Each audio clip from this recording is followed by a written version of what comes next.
عزیز طلبہ، میں ایس شیخ ایک بار پھر آپ کی خدمت میں حاضر جماعت 12ویں کی درسی کتاب کے حصہ نثر سے سبق نمبر 8 لیے ہوئے آپ سے مؤدبانہ گزارش ہے کہ آپ لوگ پیج نمبر 56 پر آ جائیں۔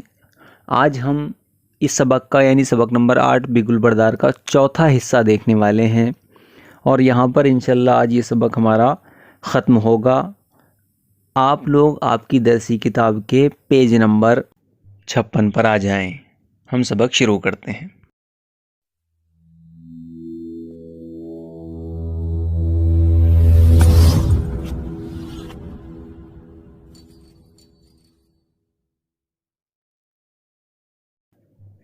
ایک بار پھر اسے اپنی جگہ سے اٹھا دیا گیا۔ گزشتہ باب میں یعنی باب نمبر 3 حصہ سوم میں ہم نے دیکھا ہے کہ بگل بردار کی بیوی کو بار بار اس کی نشست سے اٹھایا جا رہا تھا اور اس کو پیچھے جانے کے لیے کہا جا رہا تھا۔ یہاں پر لکھا ہے کہ ایک بار پھر اسے اپنی جگہ سے اٹھا دیا گیا۔ اب صرف آخری قطار تھی، اور یہ صرف آخری قطار تھی۔ وہ پسینوں پسینے شرم سے گردن زمین میں ڈوبی ہوئی جگہ سے اٹھی اور آخری قطار کی آخری کرسی پر بیٹھ گئی۔ دیکھیے، اس کو اتنی شرمندگی ہو رہی تھی جبکہ بگل بردار نے اس کو ایسے خواب دکھائے تھے جو اس کی عقل سے بالاتر تھے، لیکن یہاں آنے کے بعد جب اس کو بار بار کرسیوں سے اٹھا کر پیچھے بھجوایا جا رہا، پیچھے اسے بھیجا جا رہا، اس صورتحال میں وہ پسینوں پسینے شرم سے گردن زمین میں ڈوبی ہوئی جگہ سے اٹھی اور آخری قطار کی آخری کرسی پر گئی۔ یعنی اس قدر وہ شرمندہ ہو گئی کہ اس کی شرم کی انتہا نہ رہی، اور وہ جو اس صورت میں اٹھی اور قطار کی آخری کرسی پر بیٹھ گئی۔ اسے یوں لگ رہا تھا جیسے ساری خواتین گھور کر اسے دیکھ رہی ہیں۔ دیکھیے، اس کو یوں محسوس ہو رہا تھا کہ جتنی خواتین وہاں پر میں تشریف فرما ہیں وہ سب کی سب اسے گھور کر دیکھ رہی ہے، اسے ایسے لگ رہا تھا، اور ایک دوسرے سے چامیں گوئیاں کر رہی تھیں۔ دیکھیے کیا ہوا کہ جب بگل بردار کی بیوی وہاں پر پہنچی اس پروگرام میں، تو اس کو دیکھ کر دوسری خواتین ایک دوسرے سے چامیں گوئیاں کر رہی تھی۔ اب یہاں پر میں ایک محاورہ بنتا ہے، ایک محاورہ یوں بنے گا چامیں گوئیاں کرنا، جس کے معنی آتے ہیں قیاس آرائیاں، اور ایک معنی آتے ہیں گپ شپ کرنا۔ ٹھیک ہے، اس کو دیکھنے کے بعد یعنی بگل بردار کی بیوی کو دیکھنے کے بعد وہاں جو دوسری خواتین تھیں، دوسری بیگمات تھیں، دوسری عورتیں تھیں، وہ ایک دوسرے سے گپ شپ کرنے لگی اور بگل بردار کی بیوی کے تعلق سے قیاس آرائیاں کرنے لگی۔ یاد رہیں کہ چامیں گوئیاں کرنا یعنی کہ گپ شپ کرنا، اور جو ہے قیاس آرائیاں کرنا جس کے معنی آتے ہیں۔ جملوں میں استعمال یوں کریں گے کہ ایگزام کے بعد جب نتیجہ آیا اور نتیجہ میرا اول نمبر کا آیا، اس کے بعد کلاس کے تمام طلباء چامیں گوئیاں کرنے لگے۔ ٹھیک ہو گیا؟ آپ مختلف طرح کے جو ہے جملے بنا سکتے ہیں اور اس کا مفہوم واضح کر سکتے ہیں۔ آپ نے یاد رکھنا ہے چامیں گوئیاں کرنا، قیاس آرائیاں کرنا، گپ شپ کرنا۔ ٹھیک ہو گیا؟ بگل بردار جیسے آواز سیٹیاں بجاتی اس کے کانوں میں بگل بجا رہی تھیں۔ دیکھیے، ہر طرف اس کو ہر لفظ ہر صدا کیسے سنائی دے رہی تھی؟ بگل بردار جیسی آواز سیٹیاں بجاتی اس کے کانوں میں بگل بجا رہی تھی۔ اسے بالکل معلوم نہ ہوا کہ کب فنکشن شروع ہوا، کب ختم ہوا۔ اسی جو ہے صورتحال میں بگل بردار کی بیوی کو اس چیز کا علم نہ ہوا کہ فنکشن کب شروع ہوا، کب ختم ہوا، کیونکہ اس کی بہت زیادہ بے عزتی کی جا چکی تھی، اس کو ذلیل کیا جا چکا تھا۔ یہ ساری باتیں آپ اچھی طرح ذہن میں رکھیں تاکہ آپ کو اس کے جوابات لکھتے وقت جو ہے آسانی ہو جائے۔ چائے کب پی گئی اور کب لوگ ایک ایک کر کے جانے لگے۔ وہ اپنی جگہ سے ہلی تک نہیں، یوں لگ رہا تھا جیسے کسی نے اس کی آنکھوں کو پتھرا دیا ہے۔ دیکھیے، یوں لگ رہا تھا جیسے اس کی آنکھوں کو کسی نے پتھرا دیا ہے۔ اب آنکھوں کو پتھرا دینا، یہاں سے بھی ایک دیکھیے یہاں سے بھی ایک محاورہ بنتا ہے، آنکھیں پتھرا جانا، جس کے معنی آتے ہیں آنکھوں کا بے رونق ہو جانا۔ جملوں میں ایسے میں استعمال کریں گے کہ جب میرا امتحان کا نتیجہ آیا تو نتیجے کو دیکھنے کے بعد تمام طلباء کی آنکھیں پتھرائی گئی۔ ٹھیک ہو گیا؟ اس طرح سے آپ اس کو جملے میں استعمال کر سکتے ہیں۔ معنی جو ہے استعمال کر کے مفہوم واضح ہو جانا چاہیے، جملے مختلف ہو سکتے ہیں۔ بہرحال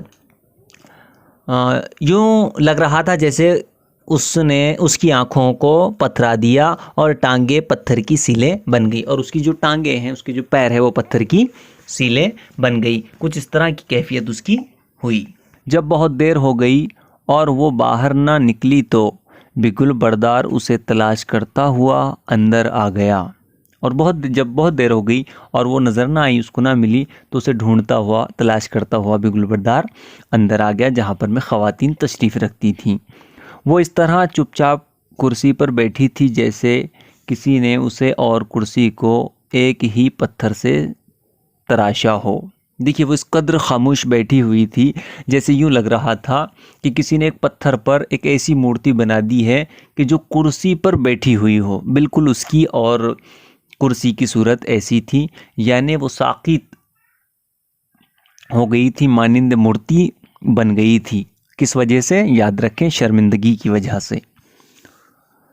بھگوان سب چلے گئے اور تم ابھی تک یہیں بیٹھی ہو۔ دیکھیے یہاں پر انورٹیڈ کماز لگے ہیں، بھگوان سے لے کر بیٹھی ہو تک، یعنی یہ اس وقت لگتے ہیں جب کوئی کسی کی بات کو جوں کی توں پیش کرتا ہے، یعنی یہاں پر جو جملے ہیں بگل بردار کے جیسے کہ ویسے ہی لکھے گئے ہیں۔ بھگوان سب چلے گئے اور تم ابھی تک یہیں بیٹھی ہو۔ وہ کچھ نہ بولی، دو موٹے موٹے آنسو اس کے گالوں پر ڈھلک گئے۔ کچھ نہ بولی اور دو آنسو اس کی آنکھ سے نکلے اور گالوں پر ڈھلک گئے۔ خیر تو ہے نا؟ تم ٹھیک تو ہو نا؟ بگل بردار گھبرا گیا۔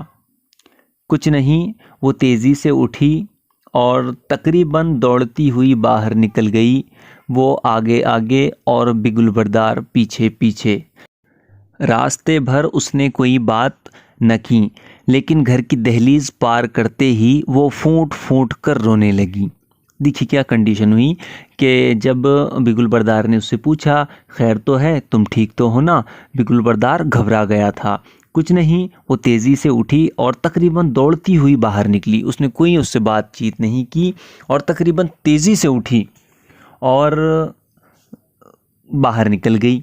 وہ آگے آگے تھی اور بگل بردار اس کے پیچھے پیچھے تھا۔ راستے بھر اس نے کوئی بات نہ کی، لیکن گھر کی دہلیز پر، گھر کی چوکھٹ پر گھر کی دہلیز پار کرتے ہی، گھر کی چوکھٹ کو پار کرتے ہی وہ پھونٹ پھونٹ کر رونے لگی۔ یہاں ایک محاورہ بنتا ہے، پھونٹ پھونٹ کر رونا، اردو محاورہ ہے جس کے معنی آتے ہیں بہت آنسو بہانا۔ جب امتحان میں میرا نتیجہ میری توقع کے خلاف آیا تو میں پھوٹ پھوٹ کر رونے لگا، یعنی کہ آپ جو نتیجہ چاہ رہے تھے ویسا نہیں آیا تو آپ پھوٹ پھوٹ کر رونے لگے۔ بہرحال آپ مختلف جو ہے جملے بنا سکتے ہیں، لیکن یاد رکھیں پھوٹ پھوٹ کر رونا جس کے معنی آتے ہیں بہت آنسو بہانا۔ اتنی ذلت، اس نے تعجب سے کہا۔ بگل بردار کے بار بار پوچھنے پر وہ ہچکیوں کے درمیان بس اتنا ہی کہہ پاتی، اتنی ذلت۔ آخر ہوا کیا؟ اب بگل بردار کو غصہ آنے لگا۔ کچھ کہو بھی تو، معلوم نہیں کیسے توڑ توڑ کر وقفوں سے اس نے ساری بات سنائی۔ دیکھیے اب رو رہی ہے اور ہچکیوں کے ساتھ رو رہی ہے تو ظاہر سی بات ہے اس سے بیک وقت پوری بات تو کہیں نہیں جا سکیں گی، اس لیے وہ توڑ توڑ کر اور وقفوں سے اس کو ساری بات سنا رہی ہے۔ وہ حالت جو اس کی پارٹی میں ہوئی اور اس کے ساتھ جو ہے جو رویہ اختیار کیا گیا۔ بگل بردار چپ ہو گیا۔ کچھ کہے بغیر وہ چھت پر چلا گیا اور منڈیر پر کونیاں ٹیک کر کسی گہری سوچ میں گم ہو گیا۔ دیکھیے بگل بردار کو یہ خیال آ رہا تھا کہ وہ بولتا تھا کہ میں بہت بڑا آدمی ہوں، میری بگل پر ساری پلٹن اڑ جاتی ہے، بڑے بڑے افسر آ جاتے ہیں، دائیں بائیں ہو جاتے ہیں، اس خیالوں میں شاید وہ گم ہو گیا ہوگا۔ بس ایک چپ تھی جو اس کے ارد گرد سرسرا رہی تھی، منڈیر پر کونیاں ٹکائے وہ چھاؤنی کی طرف دیکھ رہا تھا، دیکھتا رہا۔ پھر اچانک اس کے جی میں نہ جانے کیا خیال آیا کہ وہ تیزی سے مڑا، نیچے آیا۔ بیوی کپڑے بدلے بغیر چارپائی پر لیٹ گئی تھیں۔ دیکھیے بیوی کپڑے بدلے بغیر چارپائی پر لیٹ گئی تھی۔ سوتے میں لگ رہا تھا کہ اس کی آنکھوں میں آنسو امڑ رہے ہیں، ایسے لگ رہا تھا سوتے میں کہ اس کی آنکھوں سے آنسو نکل رہے ہیں۔ وہ چند لمحے چپ چاپ کھڑا اسے دیکھتا رہا، پھر اس نے دیوار سے بگل اٹھایا اور تقریباً دوڑتا ہوا باہر آ گیا۔ چھاؤنی کا سارا علاقہ سنسان تھا، خاموش تھا۔ وہ دوڑتا ہوا اس چبوترے پر چڑھ گیا جہاں کھڑے ہو کر روز صبح بگل بجایا کرتا تھا۔ ایک لمحے کے لیے اس نے سوئی ہوئی بیرکوں اور بنگلوں کو دیکھا۔ سوئی ہوئی بیرکوں سے مراد یہاں پر وہ بیرکیں ہیں جہاں پر میں سپاہی سو رہے تھے، اور وہ بنگلے ہیں جہاں پر میں افسران سو رہے تھے۔ ایک لمحے کے لیے اس نے سوئی ہوئی بیرکوں اور بنگلوں کو دیکھا اور پوری توانائی سے بگل بجانے لگا۔ کچھ دیر میں ساری چھاؤنی میں ہلچل مچ گئی۔ بیرکوں میں سوئے ہوئے سپاہی ہڑبڑا کر اٹھ کھڑے ہوئے۔ کچھ نے گھڑیوں پر نظر ڈالی، ایک دوسرے کو دیکھا۔ بگل کی آواز مسلسل گونج رہی تھی۔ جوان افسر سب پتلونے چڑھاتے، تسمے کستے پریڈ میدان کی طرف بھاگے چلے آ رہے تھے۔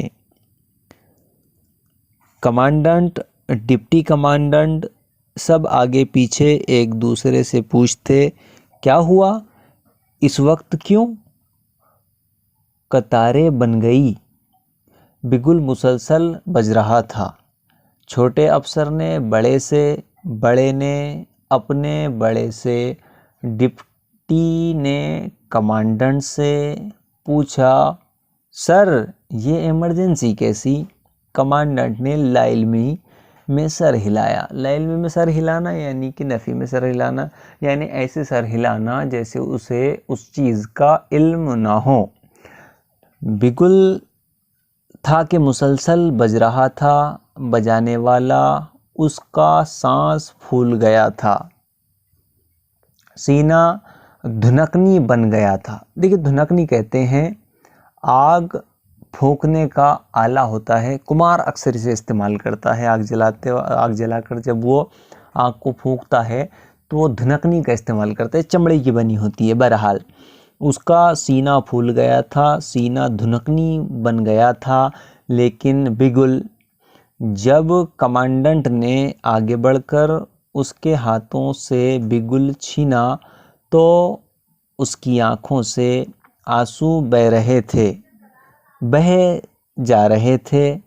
کچھ کہے بغیر وہ چبوترے سے اترا اور روتے روتے دوڑتا ہوا گیٹ سے باہر نکل گیا۔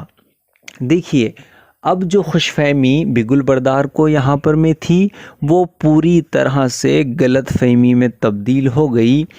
دوسری بات افسانے کے حوالے سے یہاں یہ سمجھ میں آتی ہے کہ آدمی کسی چیز کو لے کر اگر خوش فہمی میں مبتلا ہو جائیں تو وہ اس کی بہت بڑی حماقت ہے، اور کوئی شخص اگر کسی بات کو لے کر غلط فہمی میں مبتلا ہو جائیں تو یہ اس کی بہت بڑی حماقت ہے۔ لیکن دوسری بات یہاں یہ سمجھ میں آ رہی ہے کہ اس بگل بردار کے بگل پر ساری چھاؤنی میں افراتفری مچ جاتی ہے لیکن اسے کوئی اہمیت نہیں دی جا رہی ہے۔ یہی خوش فہمی میں وہ بگل بردار بھی مبتلا تھا، جبکہ اس نے اپنے آپ کو بہت بڑا آدمی سمجھ رکھا تھا، لیکن اس کی جو بساط تھی وہ ان افسران کے سامنے کچھ بھی نہیں تھی جو واقعتاً افسر تھے۔